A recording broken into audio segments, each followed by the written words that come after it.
Alright, for today's critical thought, we're going to be exploring the topic of low stakes games.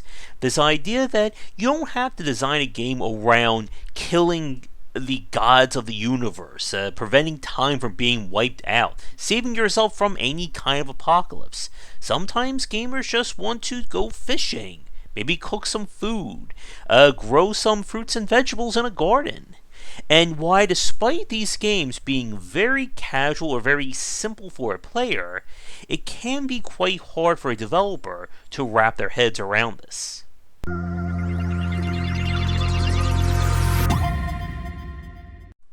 When we talk about traditional video games and kind of their design and pacing, most AAA or big budget titles are built on bombastic high stakes. Look at everything from God of War, Horizon Zero Dawn, Tomb Raider, Assassin's Creed, you name it. These games are always about putting the player in a high-octane situation and, of course, filling with as many set pieces, explosions, and characters yelling that you can fit into a 10 to 30 hour long playthrough. But when we look at kind of what's been coming out of the independent space and smaller titles, we've seen a lot of them gravitate towards this idea of a low stakes game. And low stakes refers to this idea that you're making a game that is not designed to essentially antagonize or push the player forward. It's very much a kind of a Zen experience.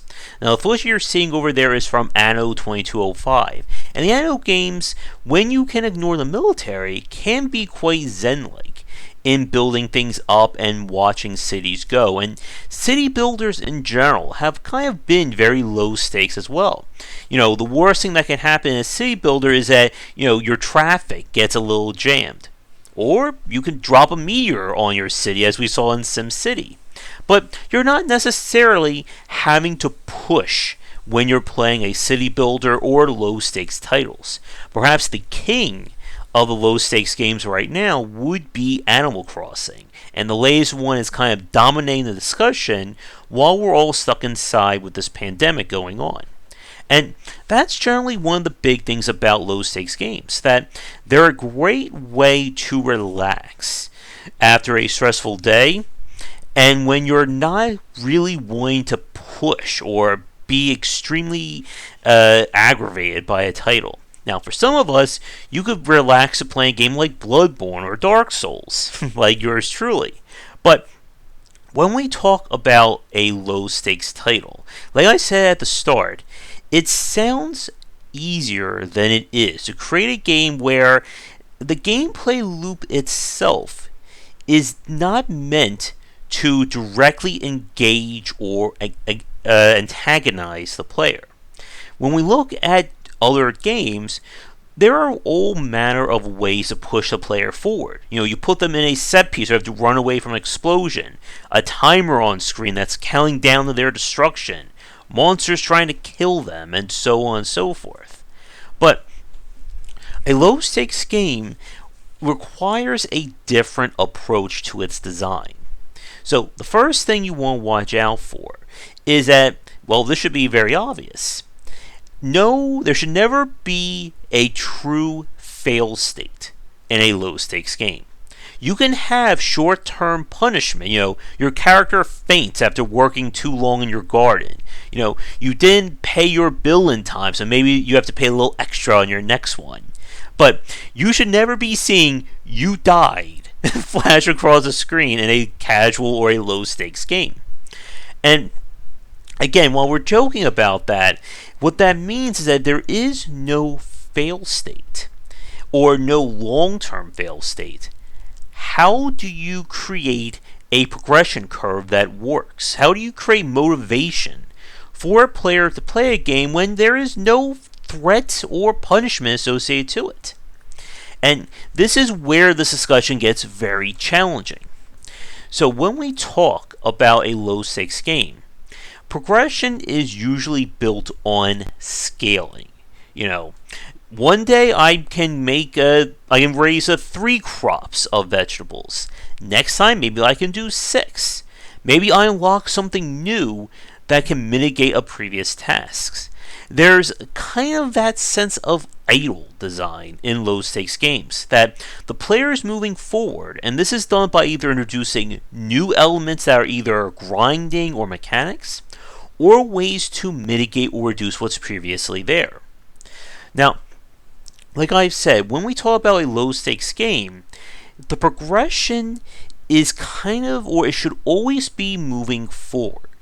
And this is why it's kind of debatable if mobile or free-to-play grinding games could be considered low stakes, despite many of them are built around such topics. Farmville, Cityville, all the villes that you can imagine. You're not, again, getting into super challenging battles or the threat or, the end of the world will happen if you don't sell enough tomatoes this month. But these games are typically designed to punish a player with monetization tactics, energy systems, pay or wait, everybody's favorite term, fun pain, and so on. But for a low stakes game, the player should always feel like they are making progress. And this is an essential part of idle design, as we talked about in a previous video. That whether you are moving a mile a minute or just centimeters at a time, you want the player to feel like there is always something going on, they're always making progress, and that there is always some, carrot on the end of a stick somewhere. And like we've said, it's very hard to design a great casual title, or in this case, a low stakes game, because you want to make sure that your systems are easy enough and approachable enough that new players can get into them, but in the same vein, you want to make sure that there is enough there for players to feel invested. Right now, I don't have any footage of it, but a friend showed me the game Intergalactic Fishing that also scratches that itch, and it should be on this channel at some point for one of our indie dev showcases. And what the game does, again, is that it presents a long-term goal. In this game, it's trying to uncover a mystery or be the very best fisherman in the universe. But you're always given little milestones or, stepping points as you accomplish your goals. And this is, again, a major point of just game pacing in general. You don't want to say, here's where you start, and you must get over here. No, you should start here, and then your next goal is here, and then there. And you're just trying to present an engaging progression curve to your game that's going to keep somebody growing and feeling, again, like, hey, I'm making progress. And here's another very important point about low-stakes games. Oftentimes, they are very open-ended. Like we said, while there is no fail state, typically these games do not have a all-encompassing win state. You win in celebratory letters and I'll turn the game off. You're done. You don't have to play this game anymore. These games typically have a goal for you to achieve, but they're usually open enough that you can do other things.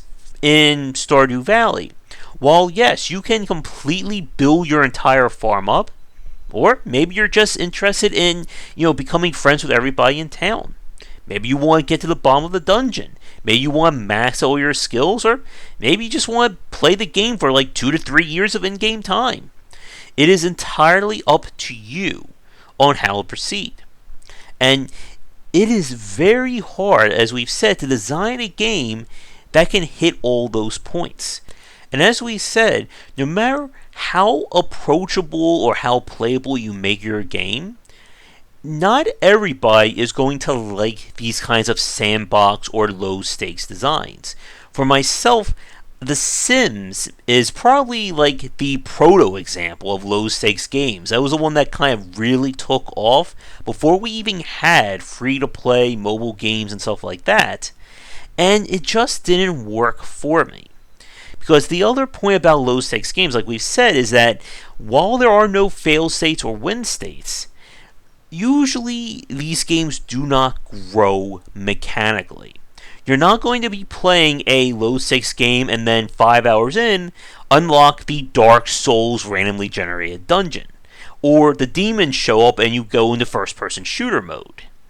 And these titles tend to have varying lifespans for people.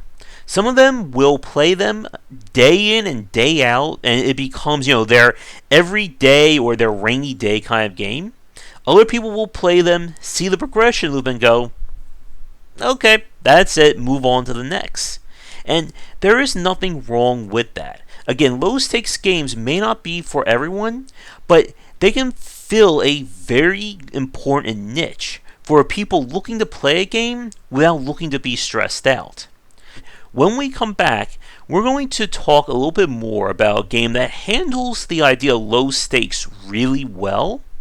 And again, some of the pitfalls or points you want to catch if you want to design a game for yourself. And now for a quick shout out to our current Game Wisdom supporters and sponsors. Going forward, all Patreon supporters will get early access to our videos. And if you'd like to continue this discussion on game design, be sure to check out our Discord channel, linked down below. If you're looking for more wisdom about game design, be sure to check out my latest offering of books, 20 Essential Games to Study, aimed for first-time developers and students looking for some inspiration for their upcoming games, and Game Design Deep Dive Platformers if you're interested in anything regarding 2D and 3D platforming design. They're both available in print, digital, and wherever books are being sold. Good low-stakes design, as we've said, is all about presenting a game that is both engaging but without forcing it on the player. And one of the best examples of this would be a title like Forager, that since its release has had many updates, adding in more content both for casual play as well as for more core design. And that's another very interesting point. While a hardcore game may not necessarily be designed to accommodate for a low-stakes title or low-stakes design, low-stakes games can offer more challenging elements or metrics to try and attract a larger group of people. So, with something like Forager here, there is a hardcore mode. There are challenges to achieve or things to do that the game will note down for you. Deliver enough goods, or deliver enough of every type of good. Go into the dungeons, solve the puzzles, you name it. When I mentioned Stardew Valley in the last part, I talked about the dungeons. The dungeons are the most gameplay heavy aspects of Stardew Valley. And they are kind of a weird contradiction compared to the rest of the game. The rest of the game, you can play it very relaxing. There's not that much in terms of stakes to it. But in the dungeon, you are monitoring your health and stamina while trying to explore these areas before you run out of time. And I'm curious, for people who did play through Stardew Valley, did you play through or did you do the dungeons? Or did you ignore them? Because like we've said, good low-stakes design offers many different ways to progress without having any fail states to them. Some of these games, like even with Forager here, they do add in a hardcore mode, but I don't think they really work for these kinds of titles. Because hardcore in a low-stakes game doesn't really sound right. And many times, these games aren't designed to have, again, these punishments or fail states. Imagine in Stardew Valley, if you run out of health in a dungeon, that you lose a week of work, or that your save gets erased. Nobody, I think, would play it on that difficulty setting. And for a low-stakes game to work, there's again a lot of different ways that you can do things. One option to look at is to always provide the player with some means of progressing if they get stuck at a challenge or if things aren't working right. And we can see this in puzzle style or puzzle oriented games, where the whole challenge of the game is to just do puzzles. And you want to be careful around these titles, because even though they are generally speaking low stakes, you don't want the player to feel like they're getting frustrated or they're getting stopped at a section. And that again is another aspect of a low stakes game. That I should never feel like I'm hitting a wall for any reason whatsoever. This was an issue that I talked about when I was playing the puzzle game Filament on stream. From a design or a kind of a storytelling perspective, it is a low stakes game. You are exploring a space station, you are having conversations with one survivor, but you're never in any point where you can fail or be killed or anything like that. But my problem, though, is that in order to solve or quote-unquote solve a puzzle, you have to clear every level in a chain or in a set of stages. If you get stuck at stage 3 of 5, guess what? You can't make any progress. And one thing that I suggested on stream to try and make things a little bit more approachable is that from a storytelling perspective, the level or the node is solved. Let's say if you complete half of the stages. But you'll get a reward or you'll unlock something new if you clear all of them. And like I said, this is a major point about low stakes games that you want to keep track of. That the game should be as accommodating as possible for multiple skill levels. If somebody is hardcore enough at your game who wants to do everything, most likely they are not going to use those cheats or skips. But if somebody gets stuck, and I mean really gets stuck at a section, being able to say, okay, I can move on or come back to this later or not to deal with it, keeps the game going. It keeps the progression growing. And you do not want any game that is considered low stakes for the player to feel like they are stumped. And again, this is the great challenge of these games, because there are plenty of quote-unquote low-stakes games in the puzzle or adventure category. But if the game itself is not designed to allow players to get help or move forward if they're stuck at something, then it's not really low stakes, because there's still a wall for the player to hit. And once they hit that, they are as stuck in that as somebody would be stuck in a challenging platformer or a Dark Souls fight or so on and so forth. And like we've said, players like to zone out while they're playing these games, and it really goes back to that very popular topic of the flow state when it comes to doing work or leisure time. And getting stuck, being punished, or anything like that breaks that for some people. So, with that said, to wrap things up for this video, low stakes games are very popular, both for casual fans and when you just want to play a game without being punished or having anything extensive hanging over your head. These games are really great at presenting an open-ended approach where the game really is as long as you want to make it. Do you want to spend every night building your home up and becoming the #1 farmer? You can do that. You want to spend 30 minutes at a time just to talk to various people in town, log off? You can do that as well.